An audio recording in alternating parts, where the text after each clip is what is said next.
जय सिया राम। रामचरितमानस बाल कांड की वंदना का रहस्य है देवता, ब्राह्मण, पंडित और ग्रह। इसमें दिए गए दोहा अत्यंत विनम्रता और समर्पण का अद्भुत उदाहरण है। यह रामचरितमानस बाल कांड की वंदना का वह चरण है जहां तुलसीदास जी अपनी पूरी साधना को सभी दिव्य शक्तियों के चरणों में समर्पित कर देते हैं। तुलसीदास जी कहते हैं, विबुध विप्र बुध ग्रह चरण, बंदी कहऊं कर जोड़ी, होई प्रसन्न पर बहु सकल, मंजू मनोरथ मोड़ी। अर्थात देवता, ब्राह्मण, पंडित, ग्रह, इन सब के चरणों की वंदना करके हाथ जोड़ कर कहता हूँ कि आप प्रसन्न होकर मेरे सारे सुंदर मनोरथों को पूरा करें। दोस्तों, विबुध, विप्र, बुध और ग्रह, ये चार क्यों? यह तुलसीदास जी ने केवल एक व्यक्ति को नहीं बल्कि पूरे ब्रह्मांड के संतुलन को प्रणाम किया है।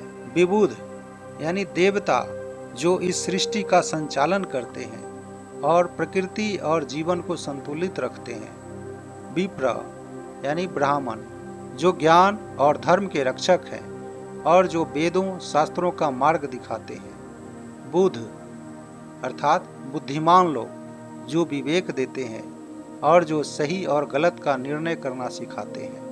ग्रह जो हमारे कर्मों के अनुसार जीवन में फल देते हैं। तुलसीदास जी यहाँ गहरा संदेश दे रहे हैं, जब भी कोई महान कार्य शुरू करो तो केवल भगवान ही नहीं, हर उस व्यक्ति का सम्मान करो जो तुम्हारे जीवन को प्रभावित करती है।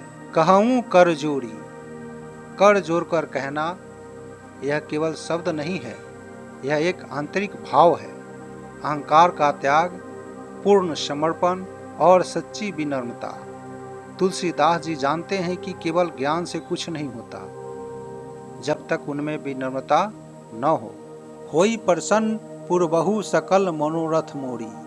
तुलसीदास जी प्रार्थना करते हैं कि हे सभी देव शक्तियों, अगर आप प्रसन्न हो जाएं तो मेरे सभी सुंदर मनोरथ पूरे हो जाएं। तुलसीदास जी कोई सांसारिक इच्छा नहीं मांग रहे हैं, वे मांग रहे हैं रामचरितमानस की रचना सफल हो, यह कथा लोगों के जीवन को बदल दे और सबके हृदय में भगवान श्री राम के प्रति प्रेम जागे। यह दोहा सिखाता है कि जीवन में सफलता पाने के लिए केवल मेहनत ही नहीं, आशीर्वाद भी जरूरी है।